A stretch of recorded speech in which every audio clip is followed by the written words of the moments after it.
Welcome to the Get Published podcast, sponsored by Brodie Consulting Group.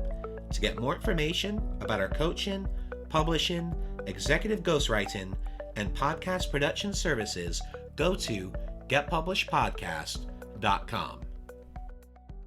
I am Paul Brodie, and thank you for joining us for another episode of the Get Published podcast, where we help authors get published with a proven system that works. And today, we're being joined by Liberty Bernal, author of Let's Do This. Liberty, welcome to the show. Thank you so much. Well, we are thrilled to have you. Are you ready to begin?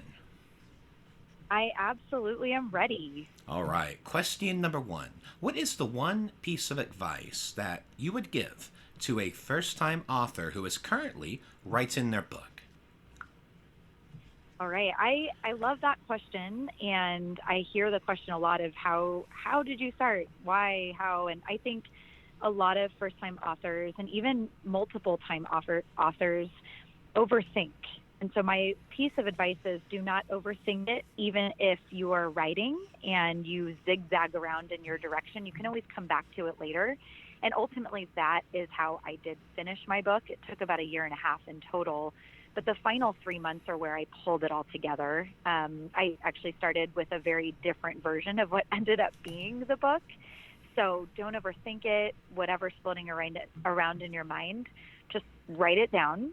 And I think it's almost miraculous. A lot of authors I've spoken to say the same thing happens. It's like it just all falls into place by the end.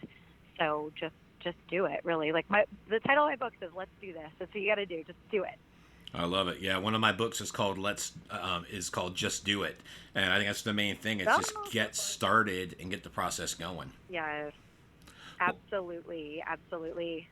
Yes. Well, what do you feel is the hardest part about getting published? Oh my gosh. So I self-published ultimately with still the hopes of finding a publisher, and honestly, your podcast is reigniting my spark to do that, so I really appreciate that. I think part of whether you're self-publishing or you're seeking a publisher, self-doubt creeps in and fear creeps in. So to me, the hardest part is overcoming those fears and doubts. And from my understanding, there can be hundreds of rejections until you get acceptance. So just to prepare for that and understand that's part of it, maybe even part of just normal life, right? We don't always just get what we want immediately. So, not to take it personally and understand there are various reasons to be turned down. And even in the self-publishing world, there are obstacles. I was told it would be the easiest thing in the world to self-publish, and it wasn't necessarily that, but, just to have some patience and keep pushing forward and never give up on those hopes and dreams to make it happen. Well, let's talk about marketing. So please share a marketing strategy that you have used in your book launch that has worked well. Yes, it is relentless social media is what I've found to be very helpful. I think, when you use social media properly, it takes repetition. So the old adage of just marketing 101, it takes at least 7 impressions for someone to finally realize that your ad is there. And that still rings true in present day and even through social media, but even more so. It's not just 7 impressions, but, maybe 7 impressions in each place through, if it's Instagram, it's on your actual feed and then into stories and repetitive videos using all the methods. We are a culture now of wanting to get the gist of something in a second, right? But a lot of times we're swiping through things so quickly, we don't get it in a second, and it takes repetition. So I'd really set out on a multi-phased launch, primarily using social media, A, because it was free, and B, because I understood it, and I knew that's where my existing audience was and where I could grow more. So I had a combination primarily of Facebook and Instagram. I used a combination of private groups and public groups and posted away and just tried not to think about that I might be annoying some people, that my goal was just to get the book out and to help people. And it really worked. It worked really well. So for our audience that's about to start their own journey and potentially go down this path and need some help with marketing, so if you're in their shoes, what would be your strategy with this? What would you be posting about? What would it be? Would it be videos? Would it be audio? Would it be graphics or the images of the book? How long would the posts be? And how often were you posting on average in a week? Great, all great questions, and I hope I touch on everything you just asked. First of all, that the using a multitude of imagery from static photos, I really try to evoke more emotion than just posting pictures of the book itself. So my book is about being happy and healthy and balanced, and it's fitness related, and it's geared toward women. So I incorporated imagery that fit the book itself, everything from using myself to other people and images of what I wanted to evoke from this book, which was that happiness, but a lot of videos too, and being very real. And the first phase of posting, I spoke directly to the audience personally, and just kind of was asking them to give it a shot, more than anything. So again, first time author, ended up self-publishing, and I was really putting myself out there. This book is in my voice, and it's part memoir. So again, just going with that theme, I wanted to make sure people understood that it was coming from my heart. The combination of those static pictures with videos, I think, was very key for people to really start engaging with the posts. I did post at least once a day, if not twice, but I tried to vary it throughout the various social media channels and through my various accounts, because I have some business accounts and personal accounts. So it was just a balancing act more than anything. So it was that combination of repetition, but also not, sometimes you can kind of kill it by overdoing it. So I really had to be aware of that. And I also, once I started getting people reading the book and listening, I do have an audiobook version, they were posting. So I would have to actually ask friends, family, and anyone who was willing to post about the book and have them share it. And that was very powerful as well. That got more of the sharing and commenting going.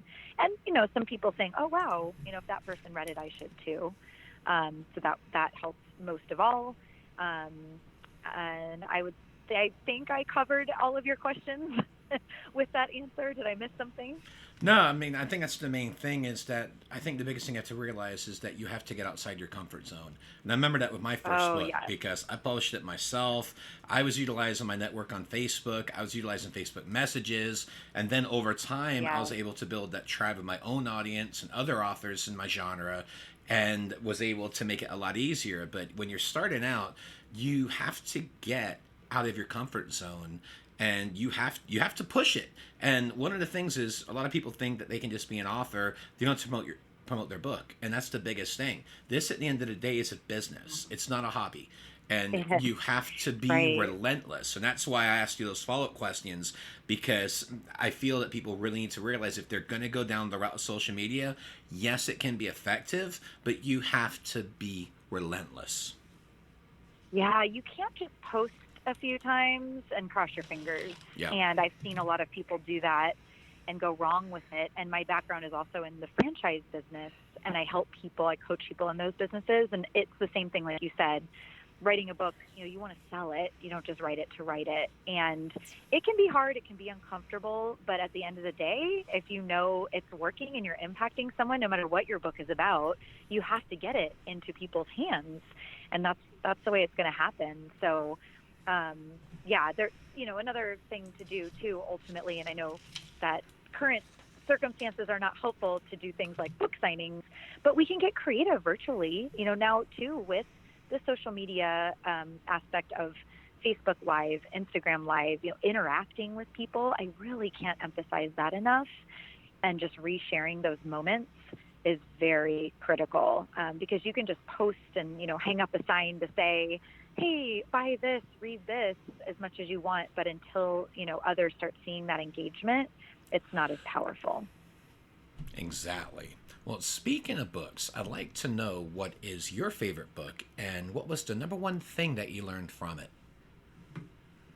Yeah, so I thought about this. I've thought about it a lot, and I bounce back and forth. I love reading, but something I just know I've been impacted by more recently was reading Michelle Obama's book, Becoming. And I combined reading it and listening to it. And I think it's important to say, because the parts that resonated most with me happened to be the parts she was reading in her voice. And I actually was reading it while I was writing my book, and it had a major impact on, I think, just the way I wrote, because I loved that real voice. And what I took from Michelle Obama's book, there's a lot. I mean, her authenticity, for one, was very important for me, and her being real, which is part of authenticity. But she, really opened the doors to some things for not just women. I felt like it was a little geared toward women, but women and men, to things that seem like things that we don't talk about, or we might not know about, or that are beyond most people's reach. She opened up those topics in that book. And I really learned that there isn't a graceful way to do that. I don't even know the word for it. I guess graceful is the best word. She just did it in such a way that was appropriate, I guess, without oversharing or stepping boundaries of her important position, and, kind of just respecting that, but still sharing more than I think I even expected her to share in the book. And I loved every bit of it. So it was insightful. I loved the history, not only her personal history, but some of the history of our country that she shared. But just using that technique, and I don't know if anyone's figured out her technique, but it was just so respectful and graceful. I was blown away by that aspect of it. And for a final question, what is your favorite quote and why? So this is easy for me because it has been my favorite quote since I first heard it about 25 years ago.